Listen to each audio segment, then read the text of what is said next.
Defender algo se apoiando no coletivismo não só não ajuda, como também atrapalha exatamente a quem se poderia defender se o pleito fosse por mais liberdade e não por mimimi. Não existe interesse coletivo. Este é a Visão Libertária, sua fonte de informações descentralizadas e distribuídas. A Disney é um conglomerado gigante de empresas do ramo do entretenimento audiovisual. É dona de todos os antigos canais Fox, exceto a Fox News, que mudaram para o grupo Star Channel. É dona da Lucasfilm, da Marvel, da Pixar, da ABC, da ESPN, fundida com a Fox Sports, do canal A&E, Lifetime, History Channel, National Geographic e fora a Disney Music. A Disney ficou enorme. Ela já publicou filmes icônicos que conquistaram a simpatia de várias gerações. Walt Disney era uma personalidade francamente conservadora, a ponto de incomodar os militantes progressistas mais sensíveis que o acusam de ter tido até ideias racistas. Desde a fundação, em 1923, principalmente depois da sua morte na década de 1960, a cultura interna dos dirigentes foi mudando bastante. Hoje é uma das corporações mais progressistas do mundo. Talvez por conta da suposta fama dele, para amainar os ânimos, a empresa veio abraçando tão forte o progressismo. Uma das herdeiras, Abigail Disney, fala de seu enorme desejo de viver no mundo com mais justiça social promovida pelo Estado e com mais controle sobre a atividade empreendedora. Sabemos bem o papo que está por trás dessa maquiagem altruísta dos bilionários com sentimento de culpa e preocupadinhos com a humanidade, de querer mais impostos, em especial os europeus e americanos.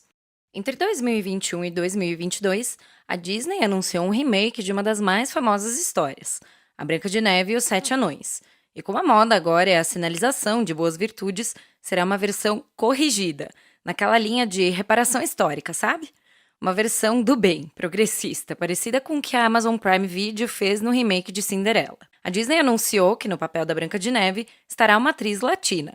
De fato, a atriz é branca para padrões da própria América Latina, mas para os americanos, ser branco se refere às origens étnicas e não só ao fenótipo. Outro item de checklist progressista é o contraste de beleza entre a personagem principal e a antagonista, a rainha bruxa má. Lembre, na história original, um dos motivos da vilã perseguir a pobre menina delicada de 14 anos é por ela ser a mais bela de todas, segundo a resposta do espelho à bruxa. Como o padrão sempre foi de inspirar repulsa ao tema bruxaria, essas personagens sempre têm aparência ruim para associar a feiura a algo mau. Por isso, cogitam descartar a Gal Gadot para o papel de vilã. Afinal, a moça não tem nada de feia. Não tem histórico de participações com personagens más, nem de motivos para a turba canceladora querer que ela não seja querida pelo público. E, diga-se de passagem, Gadot é muito mais bonita que Rachel Zegler, que apesar de também ser bonita, tem uma aparência mais comum, do tipo que se encontra por aí num centro urbano. Mas, para a galerinha do bem, progressismo pouco é quase fascismo. Não se cansem de usar essa palavra com significado errado e até oposto ao que imaginam. E dentro dessa concepção errônea, usando a vertente do vitimismo perante os supostos opressores, o conhecido ator Peter Hayden Dinklage, que foi astro em Game of Thrones, que já fez um personagem importante num filme dos Vingadores, Guardiões da Galáxia, no X-Men, são mais de 80 participações em filmes e séries, como ator ou como dublador em animações. Mas, depois de 52 anos, ele foi lembrar que é anão. Então veio amplificar o discurso do coitadismo, contra a tal maldade sistêmica que assola o mundo de hoje. Ou seja, lá como dizem. Ora, ele sempre foi anão. A história da Branca de Neve e os Sete Anões é mais antiga que ele, mas só agora ele resolveu entrar na cantilena dos vitimistas. Na visão dele, essa história retrata os portadores de nanismo de maneira caricata e carregada de estigmas. O baixinho está muito bravo. Falou assim: "Você ainda está contando a história de Branca de Neve e os Sete Anões? Dê um passo atrás e olhe para o que você está fazendo. Isso não faz sentido para mim. Você é progressista de uma maneira e ainda está fazendo aquela merda de história sobre sete anões vivendo juntos em uma caverna?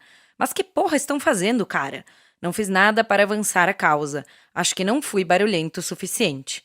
Causa? Será que ele tem ideia do que o que pode causar é a redução da empregabilidade de atores anões ao rechaçar que sejam contratados por conta de característica física?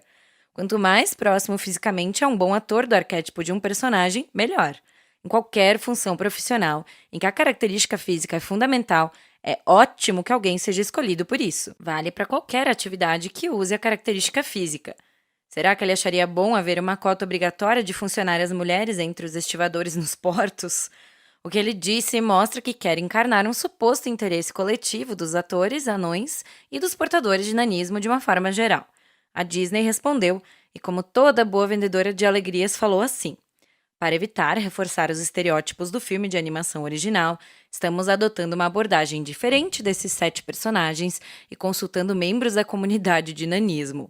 Mal podemos esperar para revelar mais detalhes assim que o filme entrar em produção, depois de um longo período de desenvolvimento. E logo mais, saiu a notícia de que combinaram com a equipe produtora que os anões serão apenas criaturas mágicas incluídas na montagem por computação gráfica. Pronto, resolvido, parabéns! Conseguiu desempregar 7 atores. O resultado disso foi que os atores anões ficaram revoltados com as declarações dele, que na visão da maioria, deles apenas, serviu para tirar 7 contratos para atuar num dos papéis mais importantes dessa história.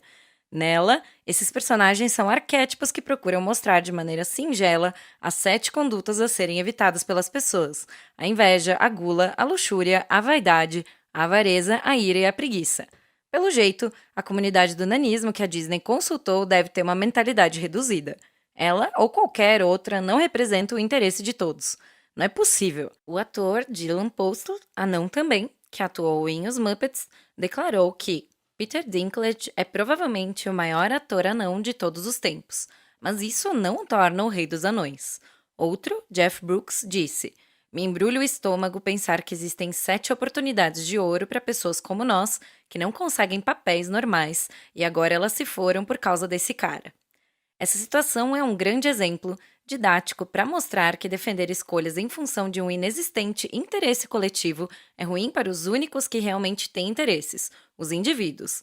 Apenas as pessoas necessitam, apenas cada pessoa pensa e apenas cada um pode agir individualmente. É verdade que várias pessoas podem ter coisas em comum nos seus interesses, de forma circunstancial, mas isso não significa que o interesse é autônomo. É apenas uma confluência de ideias individuais, que podem se diferenciar no futuro. E tem o outro lado. E se ele estivesse a fim de ajudar a fechar algumas portas para o estrelato contra concorrentes por papéis importantes, né? Ele já está com a boa fama consolidada. Para ele, se o resto não conseguir outros trabalhos, não faz diferença. Pode ser ou pode não ser isso. Mas no fim, ele será visto pela maioria, que não é de anões, como defensor dessa categoria tão minoritária de apenas 652 mil pessoas, 0,082% do mundo todo. Se ele percebeu ou pensou assim, provavelmente nunca vamos saber da real intenção individual. Mas, independentemente disso, Dinklage não ajudou a própria comunidade e até pode atrapalhar. Aliás, um outro problema é essa chatice de hipersensibilidade a palavras e expressões que está na moda na geração de esquerdistas jovens, os floquinhos de neve. Ora, se não gosta da história de Branca de Neve e os 7 Anões, é simples. Não assista, mude de canal, de plataforma, de filme no cinema e pare de projetar o seu sentimento nos outros. É inútil. Os 7 pecados capitais estão todos no Estado. A inveja é um pilar do coletivismo, a essência do estatismo. O poder que o Estado acumula é a gula pelo controle total.